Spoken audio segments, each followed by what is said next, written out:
Hello everyone, welcome to lecture 14 of AREC 333. Today the topic will be input demand functions, and this topic actually is from the profit maximization from input perspective. And the outline for today, we will actually start from the one input case to show you in detail how do we derive the input demand function. And then after that, we will do the two input case. I also listed the elasticities after we have the input demand functions. There are actually three different elasticities related to the input demand here.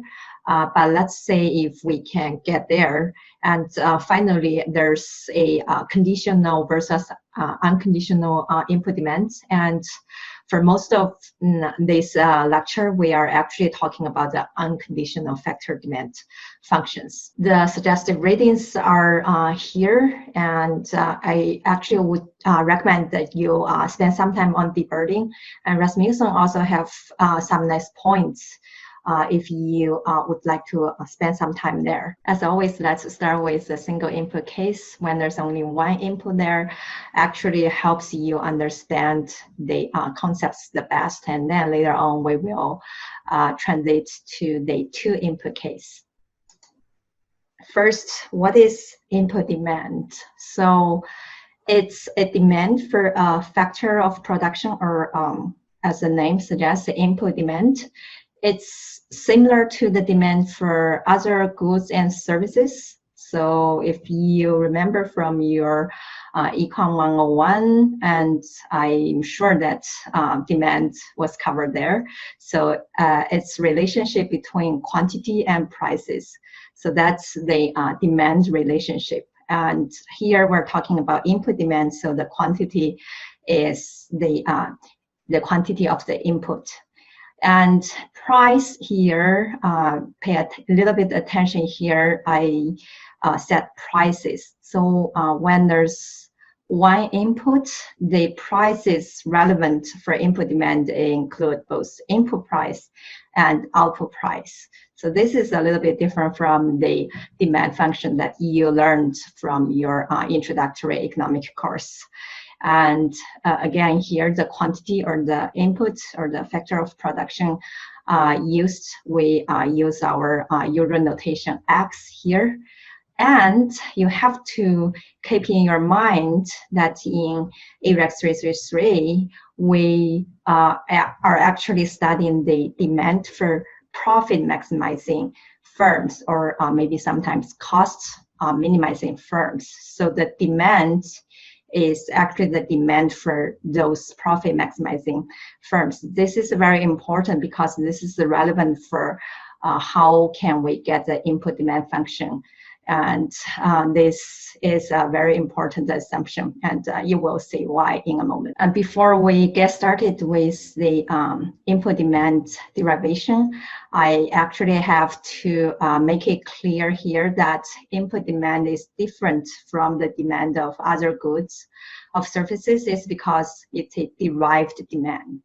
So that means the demand for the input is result from the demand of other goods or services. So in the context of AREC 333, the input demand function is derived from the demand by buyers of the output from the farm. So it's derived from the demand for output. And I have an example here. So the demand by a farmer for seed or maybe fertilizer, chemicals, and so on is derived from the demand for the corn, which is the output produced by the farmer.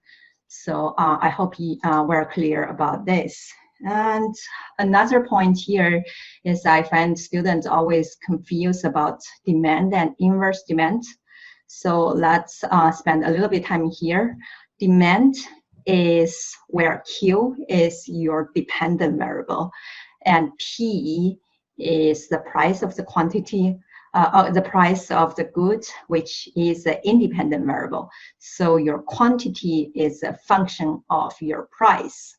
But sometimes in economics, the graph of demand functions are confusing, because usually you will put the dependent variable on the vertical axis and the independent variable on the horizontal axis to indicate a causal relationship. However, in economics, usually it's a price on the vertical axis, but you have to, even the prices on the vertical axis, you have to remember that demand function Q is the dependent variable and price is the independent variable.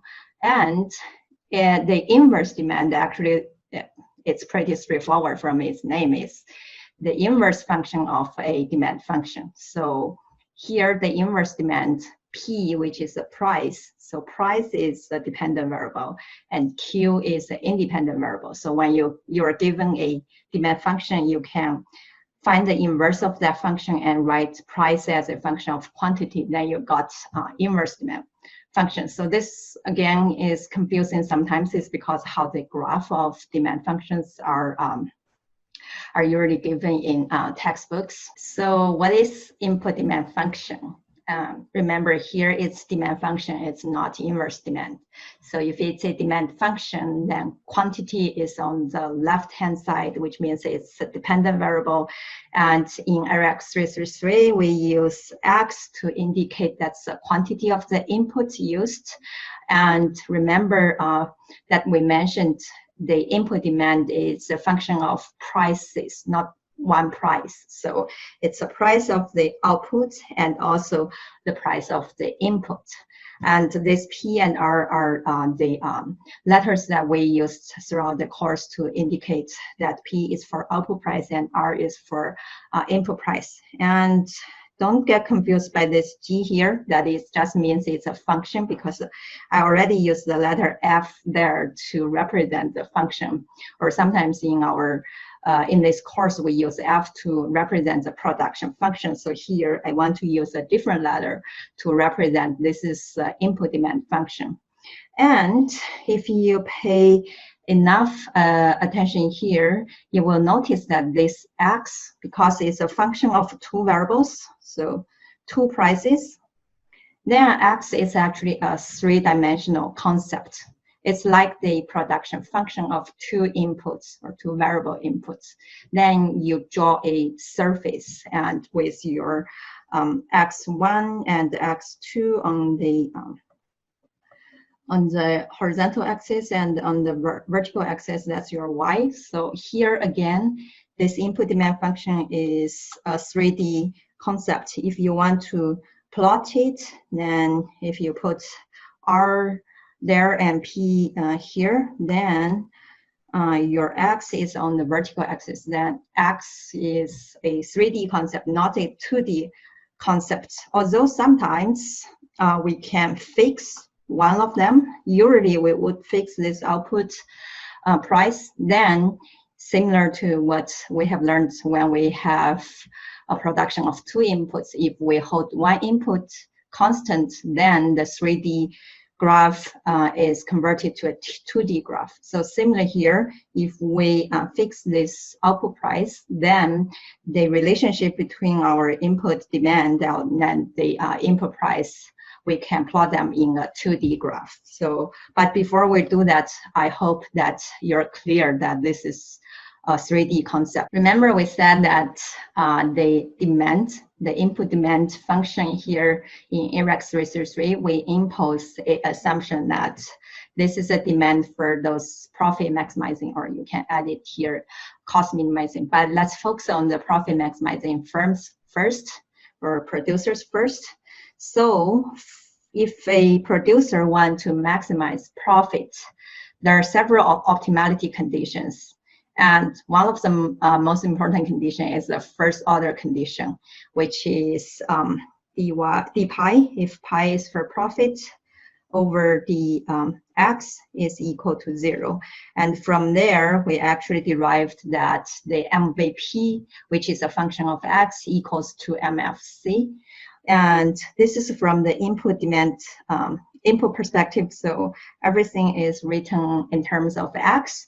And from here to here is if we impose the perfect completion assumption. And remember, if we assume that both the input and the output markets are under perfect competition, then we see the price, the output price and the input price, they are both constant. Then you can write the optimality condition in this way, P times MPP, which is a function of X equal to R. So this is under perfect competition, and most of this course will be focused on perfect competition case. And if this is the optimality condition, the profit maximization for a profit maximization producer, then we can actually derive the input demand function from this first order condition.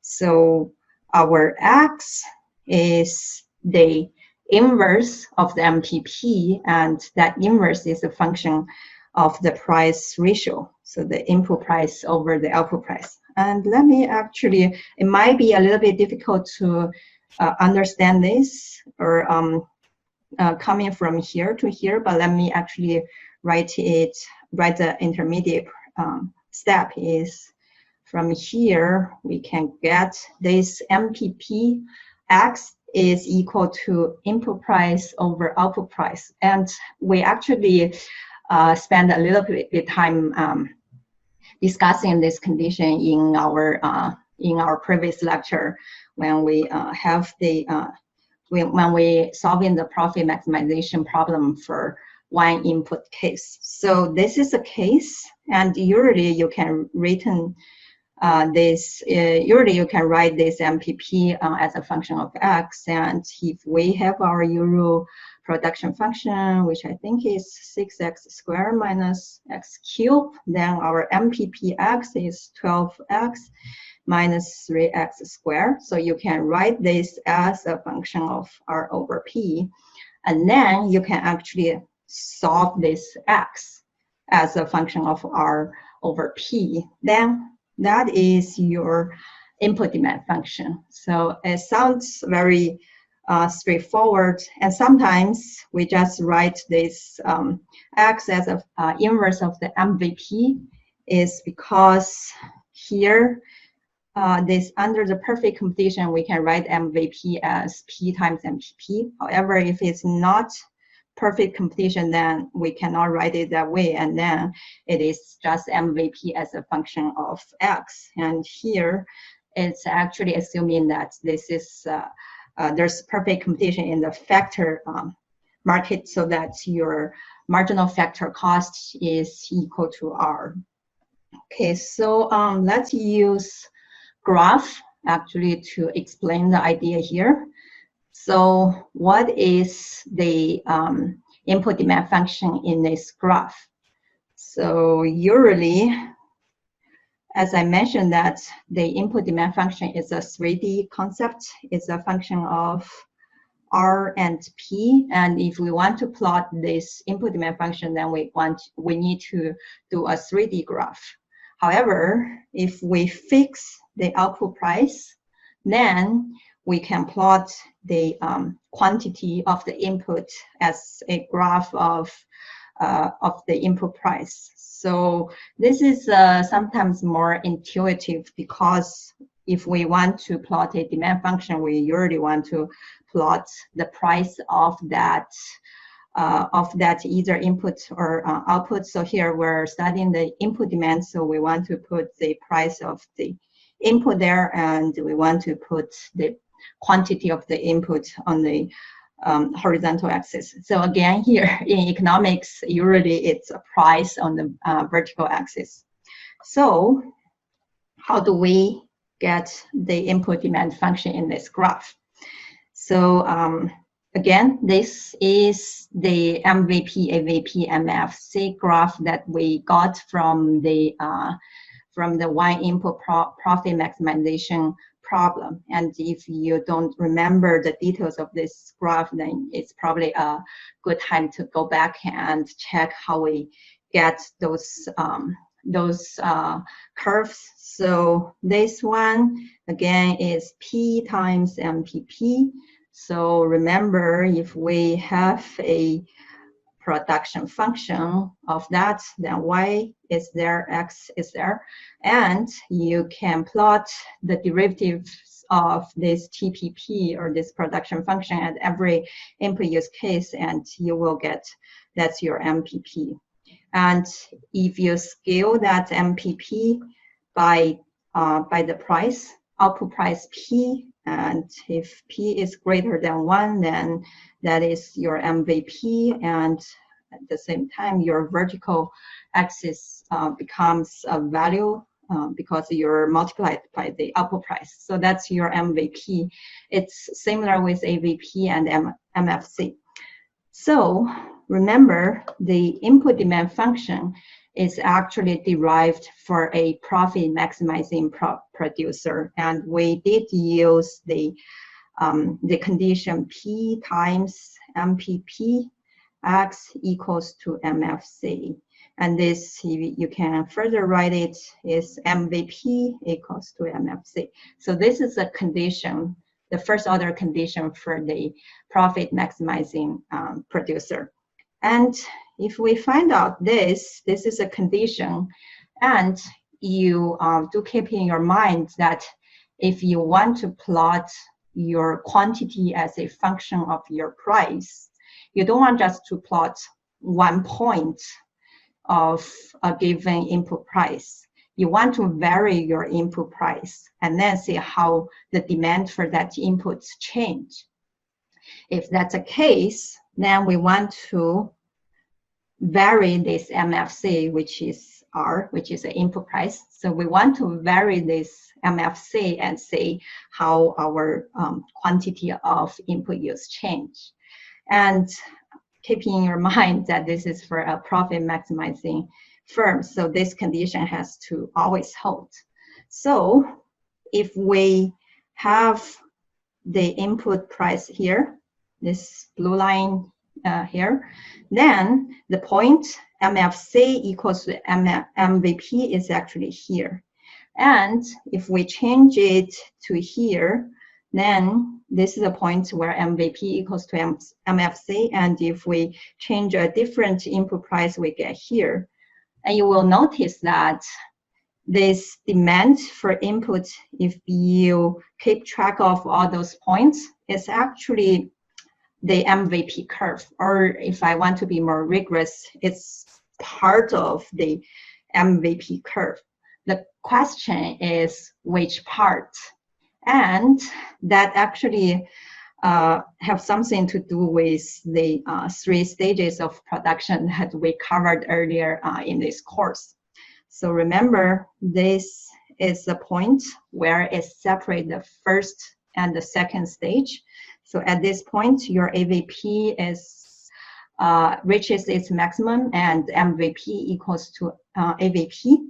To the left of this point, the producer wouldn't produce there. Why? Because the profit was not maximized. The producer can always, if it's anywhere on the left of this point, for example here, then the producer always can increase its input use, and then its profit will increase. So the producer wouldn't produce to the left of X0. And then we also know this is the point where the stage 3 starts. We also don't want to produce to the right of that point.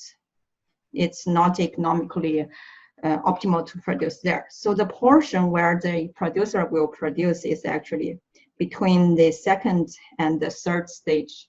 So that portion of the MVP curve is an input demand curve. Let me actually spend a little bit more time explaining why we're having this portion of the input demand function, that the input demand is 0.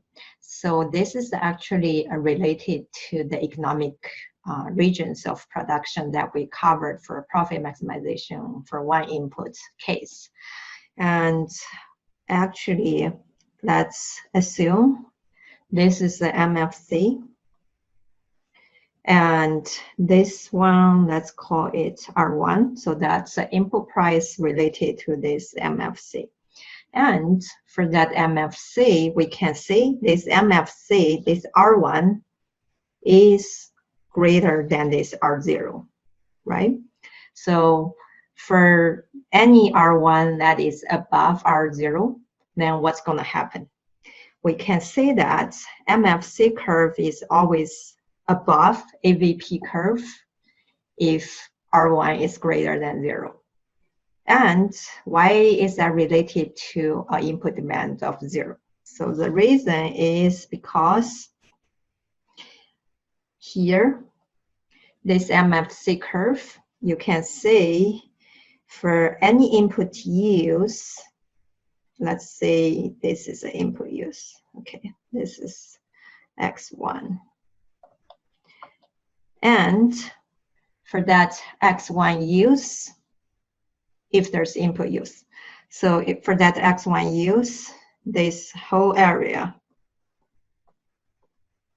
the area is actually, if we calculate the area, it is actually X1 times R1, right?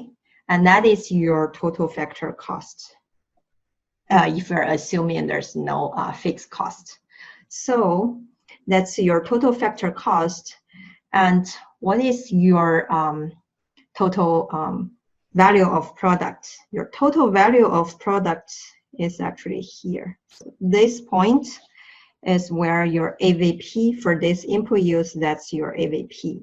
So if we draw another line here, then the area that is below that point, so this red area, what is that area? That area is your TVP. So let me write it here. Your TVP is equal to your AVP at X1 times your X1. So on the horizontal axis, you have X1, and on the length of your of this segment is X1, and the length of that segment is AVP X1. So then that whole area is actually TVP1. So you can find out that your TFC, which is this big area, that's your TFC, is larger than your TVP.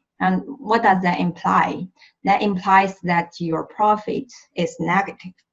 So what will the producer do if the profit is negative? The producer will produce nothing. And if the producer is producing nothing, then the producer doesn't use any input. So that's why that the input use is 0 when your R is greater than R0. So R0 is the point where your AVP equals to your MVP. And at this point, your TVP and TFC is the same, and your profit is 0. So this, you have to find out this point where your input, your profit is 0, and then it is for the MFC below this level of R0. So if your MFC is below that R0, then the producer will make positive profit and will start to produce.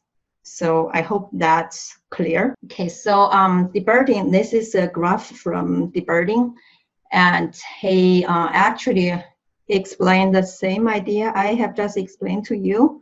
And you can notice here, this is the point where AVP reaches its maximum. And he also explains that if you reduce your input price, and then you got a new point where MFC equals to MVP. And if you further reduce it, then you got a different point, and then you got a different point until here.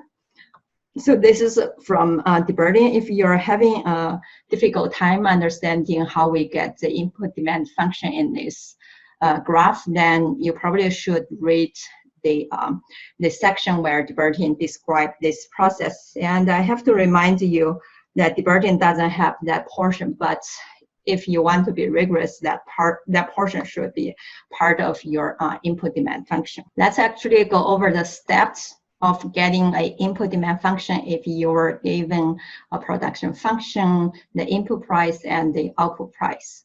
So again, here, your input demand actually have two parts. If R is smaller or equal to R0, then your input demand is the part of the MVP curve. However, if your price is greater than R0, then your demand becomes to 0. So how do you find this X0 or R0? So this R0 actually comes from X0. So here, you have to find this X0 where AVP equals to MVP. And you should also, in order to find this X0, you should find the point where AVP equals to MVP. So that's the point, that's the point where the stage 2 begins. And then once you find out that R0, so you got your R0 for the input demand function here, and the only job left is to use the first order condition of your profit maximization problem, and then you find out this input demand function. Let's actually use an example to illustrate how can we find the input demand function. So here the production function is what we have seen many times in this course. This is a typical production function where there's 3 stages of production. And if we're given this production function, then how can we derive the input demand function? So remember, the first step is you have to find this R0. This is the point where there's actually input yields. If your price is above this point, then your input yields is going to be 0. And to find this point, this R0, we actually need to find the input yields at that R0. And once we find that X0, we will be able to derive the R0. So the X0, as we have shown here, is where your MVP and your AVP are equal to each other. So we use this condition to derive the X0 and then further derive the R0. So once we find this R0, then the next step is figure out what is this MVP equation, and then we can just use the MVP, the portion of the MVP that will be the input demand function for R smaller than R0. So let's actually do it here. So if we're given this Y, then we first have to write the AVP and the MVP. And AVP is equals to our output price times our APP. And this is equal to our output price times the APP is equal to the TPP over X. And that is equal to 6x minus x squared. So this is our AVP. And our MVP, again, is P times MPP. And this is equal to P times 12x minus 3x squared. And if we set them to equal to each other, then we can cancel this P here. And we have to solve this equation where 6x minus x squared equals to 12x minus 3x squared. So we can actually move this to the left-hand side. Then we have 2x squared equals to move this 6x to the right-hand side. And there's actually 2 solutions here. One is x equal to 0, and the other is x equal to 3. And this x equal to 0 is apparently not the point where your AVP equal to MVP, the start point of the stage 2. So we can ignore this solution here, and we get this is our x0 equal to 3.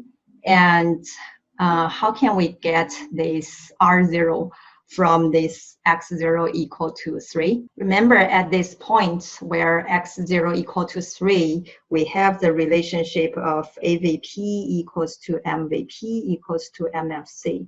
And this MFC is actually the R0 we want to find. So once we solve this x0 equal to 3, we can plug that either to the AVP or to the MVP equation, and we should be able to get the same answer, and that's the R0 that we want. So let's use the AVP equation, and if you don't trust me, you can plug that into the MVP equation, and if you find a different answer, let me know, and I doubt you will find that. So the AVP at x0 equal to 3 is P, this is the output price, times 18 minus 9, and that equals to 9P.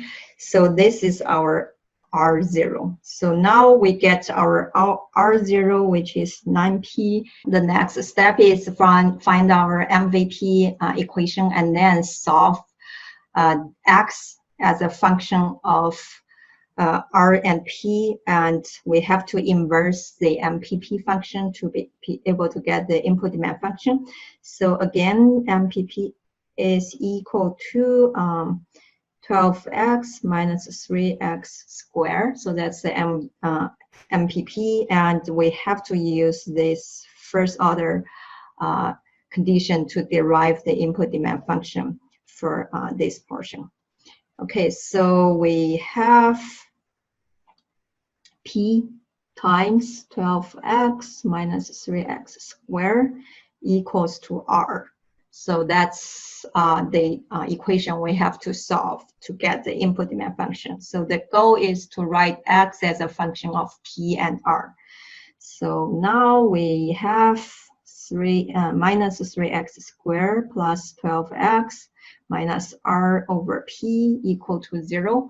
And this one is a quadratic function, and you have to find out the roots. And I'm not going to do this here, but you have to use your high school math knowledge to solve this equation. And if you do solve it, I actually have the answer on the next slide. So let me see if I can write this correct here. So it will equal to 2 plus or minus 6 here, 144 minus R over P. I'm not sure, maybe it's a 12 here. So that will be your input demand function. However, you can notice here that there's actually 2 values here. And if you do remember the economics of the economic region of production lectures, there's actually one point which is in stage 1, and that's that equation. So we can get rid of that equation, and this is the GPR for the part of the input demand function. So here you can see X is a function of R MP, and this is actually the solution here. So you should go over this process again, and remember at last the demand function is a step function which has 2 parts. One is if R is greater than R0 equals to 9P, then your input demand is 0. And if R is smaller than that, then your input demand is this equation here. And here again, this is a 3D concept, this input demand. If you do want to plot this input demand function, you have to fix either R or P, and the convention is usually that we fix the output price P. Then we will be able to plot the graph, the input demand graph, and again, usually even X is the dependent variable we put in economics. We put the X on the horizontal axis and the input price on the vertical axis. There's actually another example in deburting. I put the page numbers here. So there, deburting have a 1 input Cope-Douglas function. And this is a function form here. So usually the 1 input production function will have a form like this. So in this example, this capital A equal to 1 and beta equal to 1/2. So in this one input Cobb-Douglas function, diverting has the detailed process of how to find the input demand function, and you should go over that example. Here is the final solution, which is the input demand function if we're given this production function.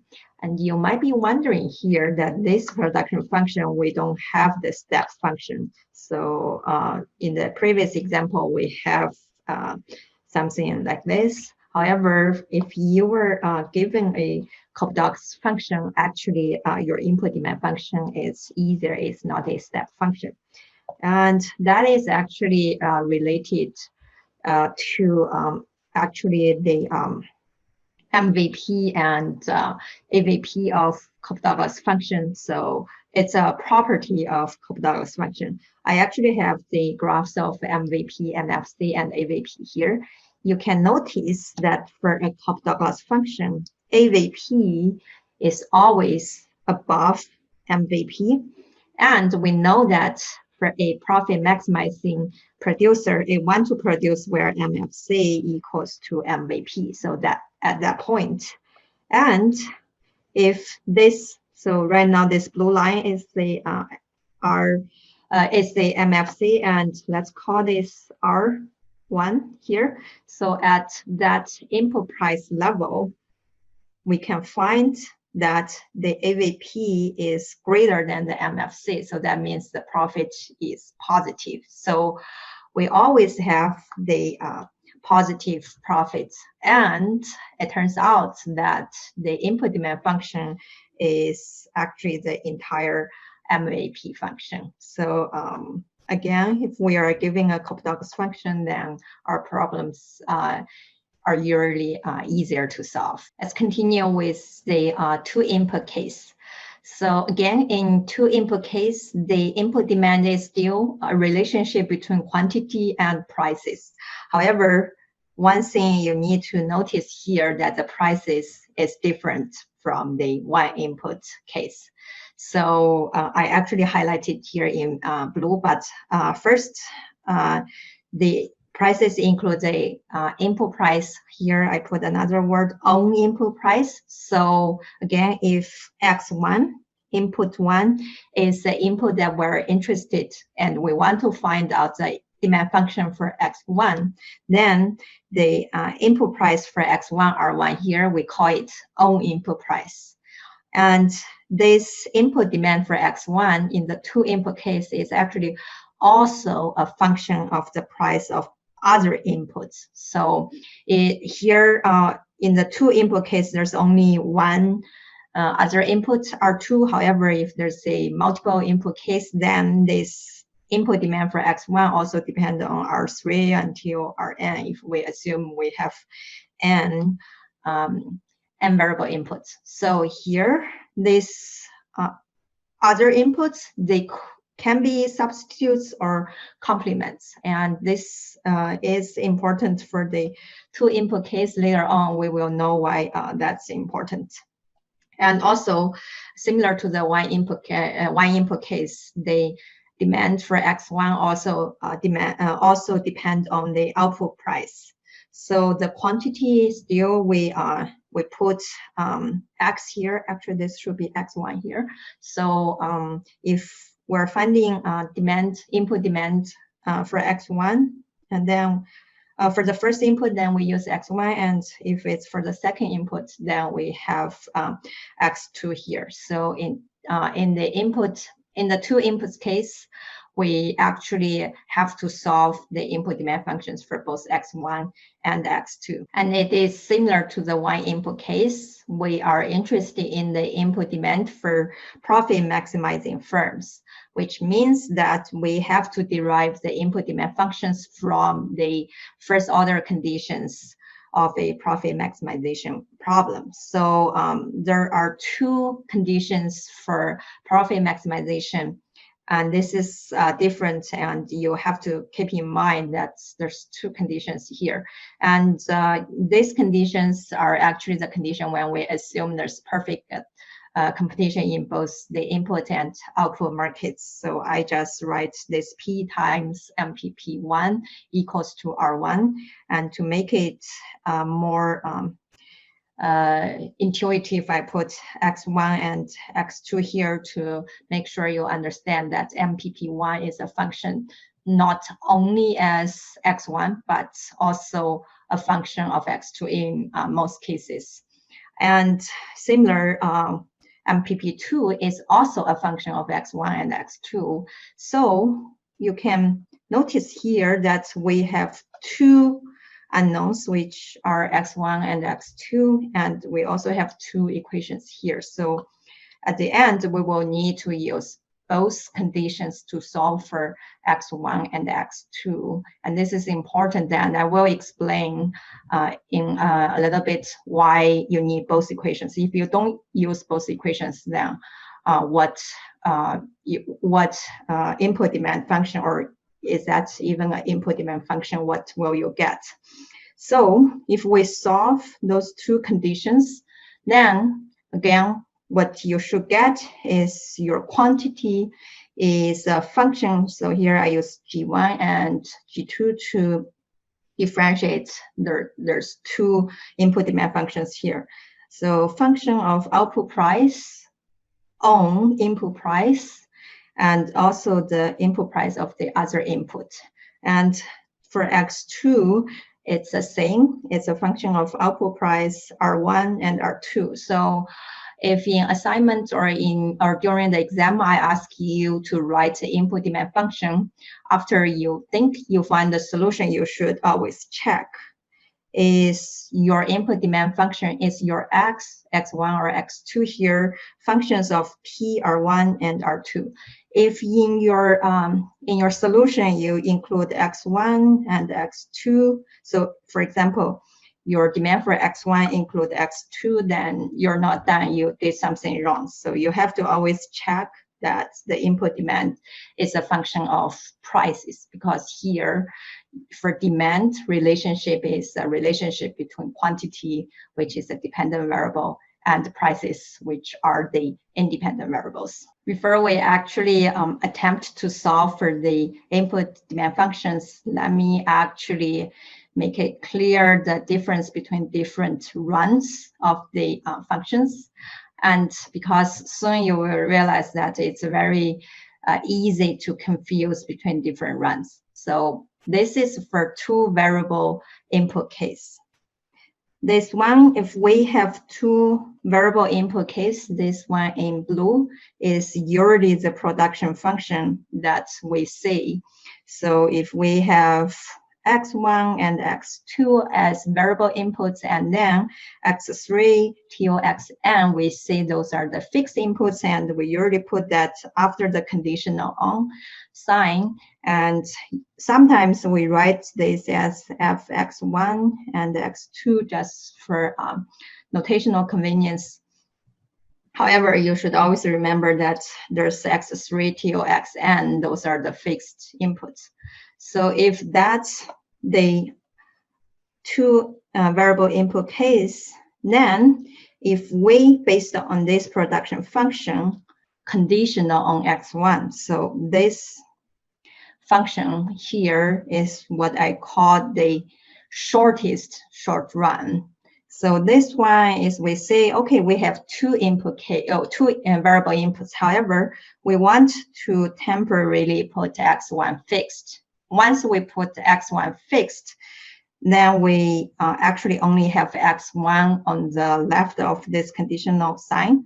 So this equation, this production function represented by this equation, is in a shorter run than this longer short run production function. So this one, this shortest short run equation is actually equivalent to the one variable input case. So maybe this one is easier to understand. Usually we say that x1 is variable, then x2 until xn, they are fixed, then we write it this way. So this will help you understand later on the the geometry of the input demand functions.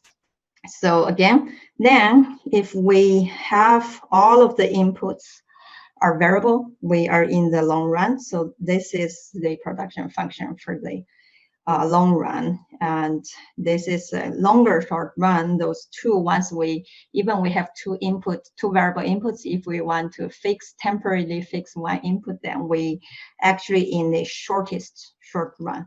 Okay, so that's a difference between the different runs, and I hope if I could clarify them here, it will help you understand the input demand function. So these are actually the conditions to find out the input demand functions. And again, I write all of those fixed inputs here after the conditional on sign to make sure you understand which run. So this is a longer short run that we're at. And if you solve those two conditions, you get your x1 and x2.